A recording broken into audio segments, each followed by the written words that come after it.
Fits రకాలు బేసిక్గా మనకు ఒకవేళ జనరలైజ్డ్ అన్నప్పుడు అంటే మొత్తం బాడీ మొత్తం వస్తున్నప్పుడు మనం కామన్గా ఏం చేయాలంటే పేషెంట్ టర్న్ చేయాలి ఒక సైడ్కి. టర్న్ చేయలేదనుకోండి ఒకసారి మన సెక్రేషన్స్ అన్ని పూలప్ అయిపోతాయి.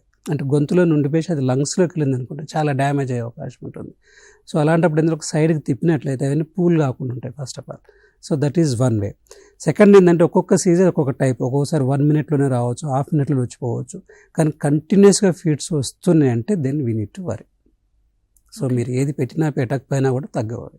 మీరు తల అవి తీసుకొస్తారా, తల చేతులు తీసుకొస్తారా, ట్యాబ్లెట్స్ వేస్తారా, డిఫరెంట్ ఇష్యూ అది. సో దానిలో ఏం కాదు, డిఫరెన్స్ అనమాట. ఒక 1 minute వచ్చిపోవచ్చు, లేదంటే కంటిన్యూస్గా వస్తుందంటే మాత్రం వీ నీడ్ టు వరీ. అసలు తీసుకొచ్చి పెట్టి ఆ తాళ చేతుల వల్ల ఎంతవరకు అట్లా ఏం లేదు. బేసిక్గా దాన్ని అంటారా, నిజంగానే అంటారా? నిజమని ఏముండదు, మిత్తే. అది బేసిక్గా మనం సైడ్కి తిప్పాలి patient. That is the way.